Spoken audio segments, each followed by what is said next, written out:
Are the Poco X3 GT worth it to buy? Hi. My name is George. The Xiaomi Poco X3 Pro sounds like the upgraded version of the brilliant and affordable Xiaomi Poco X3 NFC, right? The Xiaomi Poco X3 Pro has a much better processor than the Poco X3 NFC. This has to be one of the very best Fortnite/COD/insert game here phones you can get at the price. However, in some respects the Poco X3 NFC is better. Its camera is superior, and not just because it has more pixels, 64 MP to the Poco X3 Pro's 48 MP. The Pro tends to smudge fine detail, and demonstrates poorer mid-tone contrast than the best in this class. All this really means is you don't get the Xiaomi Poco X3 Pro's excellent Snapdragon 860 chipset for free. The Xiaomi Poco X3 Pro's 120Hz screen is great, battery life is excellent and, as you'd hope, there are no basic performance problems in Android. Sure, we wish it had 5G. The Poco X3 NFC is arguably a better balanced phone than the X3 Pro. Camera quality counts for a lot, but this is yet another demonstration of the sheer value you get with a Poco series Android. Xiaomi announced the Poco X3 Pro in March 2021.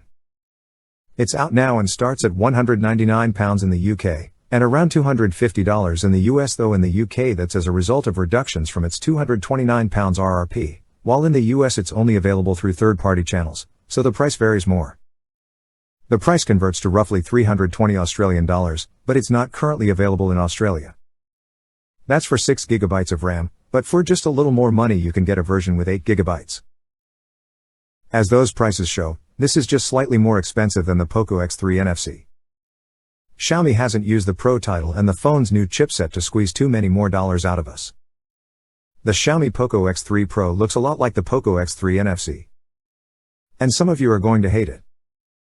There's a very large Poco logo printed on the layer under the back cover. Buy one of these and you can't help but advertise for the brand every time you leave the phone on a table. However, at least it's not quite as bad as the Dare to Leap slogan etched into some realm rivals. A brand name is one thing, but a Facebook-grade inspirational quote? The back of the Xiaomi Poco X3 Pro is dressed up to look like dual-finished strips of matte and glossy glass. Xiaomi used rear glass in 2020's Poco X2, but this phone and the Poco X3 NFC are largely plastic. There's no glass bar, the screen cover and topmost protective camera layer. This is common among cheaper phones. Glass was once fairly common. Other parts are typical of a value-first phone. The Xiaomi Poco X3 Pro has a fingerprint scanner on its side, rather than an in-screen one, but it's great. You get a headphone jack, and there are stereo speakers with good maximum volume and enough mid-range output to avoid sounding thin. We've listened to hours of podcasts on the Xiaomi Poco X3 Pro. When playing a game or watching movies you might notice the speaker above the screen sounds less powerful than the one on the bottom, but it is still far better than a mono speaker. The Xiaomi Poco X3 Pro also has an IR blaster, the little black dot on the top of the phone. This is used by the Zai remote app to function as a universal remote.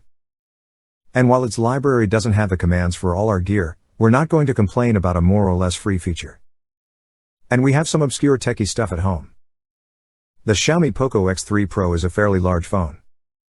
We haven't minded too much, choosing for once to live like a rebel and not use a silicone case. But with a case attached, the Xiaomi Poco X3 Pro may be a struggle for some hands. However, it does at least have basic IP53 water resistance, giving it a fighting chance against splashes. We can blame the screen for the Xiaomi Poco X3 Pro's larger size. And, well, it's worth it. This is a 6.67-inch IPS LCD screen with a 1080 by 2400 resolution and a 120Hz refresh rate. The Poco X3 Pro screen looks sharp, color is bold, and the fairly large size instantly gives you the sense it's made for games, video, and other stuff the enthusiast Poco crowd would enjoy. Real boost to Android menu scrolling at the higher refresh rate. It does not have perfect contrast, but we didn't actually find raised blacks too noticeable even in a very dark room, at least with mixed content. You want an OLED if you spend a lot more, and it's... Xiaomi puts 2 color intensity modes in the Poco X3 Pro, standard and saturated. But this is probably more a sign we spend too much time looking at phones than anything else. Brightness is not class leading. There's a 48 MP primary camera, a basic 8 MP ultra-wide, and 2 terrible 2 MP macro and depth cameras. We're fine with the numbers. We're used to filler cams in affordable phones. However, the Poco X3 Pro's main camera performs noticeably worse than some of the alternatives, including Xiaomi's own Poco X3 NFC and Redmi Note 10 Pro.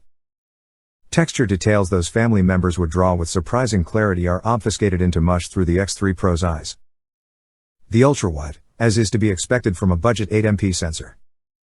The main camera performance is the sort of thing we used to see quite commonly in phones with Samsung sensors, a few years ago. Xiaomi uses it in the even cheaper Redmi Note 10, which tells us cost is likely the issue here. The Poco X3 Pro can take nice photos, better ones than the Microsoft. And it has a handy night mode that makes a huge difference to images' dynamic range and brightness. However, it is outperformed by the Realme 8 Pro, Redmi Note 10 Pro and Xiaomi Poco X3 NFC. The selfie camera is pretty decent, though. The Poco X3 Pro is the best budget Fortnite phone you can get, at the time of review. However, the truly notable performance improvement over less powerful phones like the Poco X3 NFC is in high-end games such as Fortnite and ARK, Survival Evolved. The Snapdragon 860 is paired with 128GB or 256GB of storage and 6GB or 8GB of RAM. This phone runs Android 11 with Xiaomi's MIUI 12 software on top. The Poco X3 Pro has a 5160 mAh battery, just like the Poco X3 NFC. Its stamina is similarly impressive, even with a much punchier processor.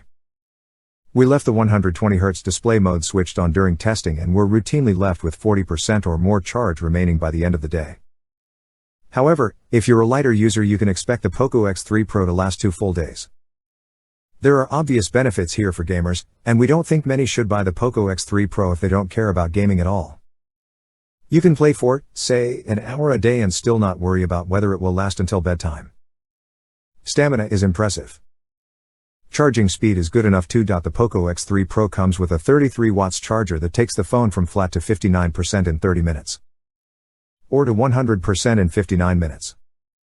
This isn't sensationally fast like the OnePlus 9, but considering the lower price and the high capacity of the battery itself, it's a winner. Of course, there's no wireless charging at this price.